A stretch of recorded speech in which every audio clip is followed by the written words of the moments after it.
1, 2, 3. Assalamualaikum warahmatullahi wabarakatuh. Halo semuanya, kami dari kelompok 1. Kali ini kami akan memperagakan sebuah percobaan yang dulu pernah dilakukan oleh Michael Faraday. Mari kita mulai. Nama anggota kelompok dari kelompok 1, yang pertama ada saya, Aryo Pangamaya, absen 7. Yang kedua ada saya, Atala Zeraulia Halil, absen 8. Yang ketiga ada saya, Benedict Andai Prestado Gultom, absen 9. Yang keempat ada saya, Raffi Alamsa, absen 28. Oke. Pendahuluan, sebelum kita melakukan praktikum, alangkah baiknya kita mengetahui dasarnya terlebih dahulu. Hukum Faraday. Hukum Faraday adalah hukum dasar elektromagnetisme yang menjelaskan bagaimana arus listrik menghasilkan medan magnet dan sebaliknya bagaimana medan magnet dapat menghasilkan arus listrik pada sebuah konduktor. Hukum Faraday inilah yang kemudian menjadi dasar dari prinsip kerja induktor, transformator, solenoid, generator listrik, dan motor listrik. Hukum yang sering disebut dengan hukum induksi elektromagnetik Faraday ini pertama kali dikemukakan oleh seorang fisikawan Inggris yang bernama Michael Faraday pada tahun 1831.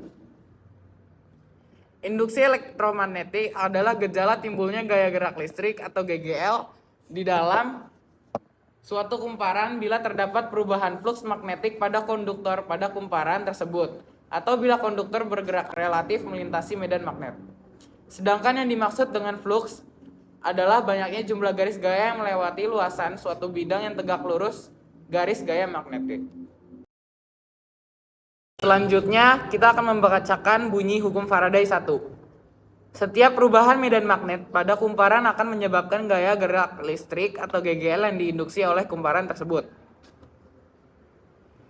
Selanjutnya, hukum Faraday 2. Bunyinya, tegangan GGL induksi di dalam rangkaian tertutup adalah sebanding dengan kecepatan perubahan flux terhadap waktu. Dilansir dari Khan Academy, gaya gerak listrik atau GGL atau IMF adalah pada perbedaan potensial di suatu loop tanpa beban atau terjadi ketika rangkaian memiliki resistansi tinggi. Gaya gerak listrik kemudian menghasilkan arus listrik yang disebut dengan arus induksi. Gaya gerak listrik disimbolkan dengan epsilon atau E. Berdasarkan hukum Faraday yang baru saja dibacakan, maka dapat dirumuskan dalam persamaan matematis oleh Maxwell sebagai berikut.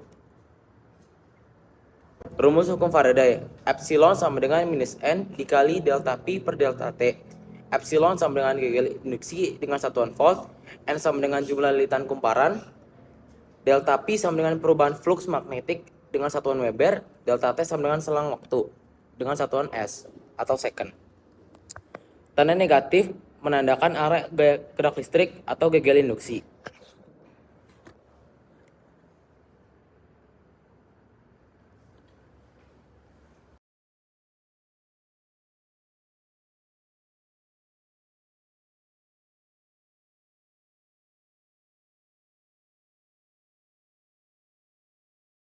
Setelah kita mengetahui rumusnya, mari kita lanjut ke contoh kasus. Sebuah kumparan terdiri dari 50 lilitan. Flux magnet dalam kumparan berubah sebesar 5 kali 10 pangkat min 3 Weber dalam selang waktu 10 milisecond, yaitu atau milidetik. Hitunglah gaya gerak listrik atau GGL induksi pada kumparan tersebut. Penyelesaian. Diketahui jumlah lilitan N sama dengan 50, selang waktu atau delta T sama dengan 10 milisecond sama dengan 10 dikali 10 pangkat min 3 second. Delta V sama dengan 5 kali 10 pangkat min 3 Weber. Yang dicari adalah GGL induksinya. Dijawab, GGL sama dengan min N delta V per delta T. Min 50 dikali 5 dikali 10 pangkat min 3 per 10 dikali 10 min 3. Menjadi min 50 dikali 0,5 hasilnya min 25 V. Jadi gaya gerak listrik induksinya adalah min 25.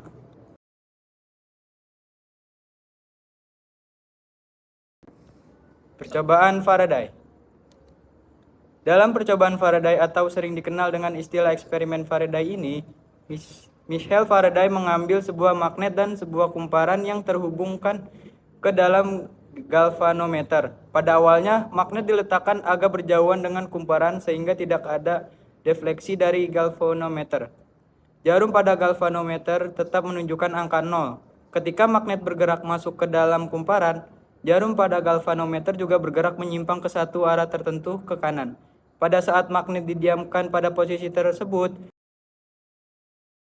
jarum pada galvanometer bergerak kembali ke posisi 0. Namun ketika magnet digerakkan atau ditarik menjauhi kumparan, terjadi defleksi pada galvanometer. Jarum pada galvanometer bergerak menyimpang berlawanan dengan arah sebelumnya, yaitu ke kiri. Pada saat magnet didiamkan lagi, jarum galvanometer kembali ke posisi 0. Nah guys, di sini kita sudah kebuka nih guys aplikasinya guys. Di sini ada magnet dengan garis-garis magnetnya. Yang kedua ada kumparan, yang satu itu kumparannya lebih kecil, sedikit, dan satunya lebih banyak. Ketiga lampu, dan keempat voltage meter. Nah guys, sekarang kita akan membuktikan guys beberapa percobaan. Yang pertama, kita dengan kutub utara duluan, kita masukin ke kumparan yang lebih dikit guys.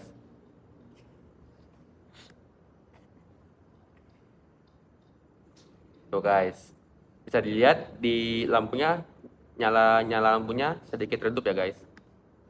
Dan juga kalau kita masukin pelan-pelan tuh guys, lampunya agak redup kan guys. Cuma kalau kita masukin lebih kenceng, nah dia lebih terang guys. Nah ini membuktikan guys kalau kecepatan magnet itu mempengaruhi dalam besarnya gaya induksi yang dihasilkan oleh magnet ketika dimasukkan ke dalam kumparan ini guys. Nah yang kedua, kita coba masukin ke yang lebih banyak nih guys, kumparannya. Kita masukin pelan-pelan, tuh. Kita masukin pelan-pelan aja udah lebih gede guys, nyala lampunya. Apalagi kalau kenceng-kenceng nih. Nah, ini membuktikan guys, kalau kumparan lebih banyak tuh pasti akan lebih menghasilkan lebih banyak medan listrik. Nah, sekarang coba kita balik guys. Kan tadi kalau yang pakai magnet dengan kutub utaranya duluan, kalau dimasukin voltage-nya itu ya guys, minus duluan ya guys. Nah sekarang kalau kita masukin yang kutub selatannya duluan, pasti masukin dia akan bergaya plus, positif. Dan kalau kita keluarin dari arah utaranya, dia bernilai negatif guys. Nah ini membuktikan kalau arah arus medan magnet mempengaruhi guys dalam arus listrik yang dihasilkan, muatannya positif, negatif. Jadi dari percobaan tadi kita dapat menyimpulkan yang pertama bahwa semakin banyak lilitan pada kumparan maka semakin besar juga tegangan yang diinduksikan. Yang kedua, semakin cepat garis gaya medan magnet atau flux yang mengenai konduktornya maka semakin besar pula tegangan induksinya.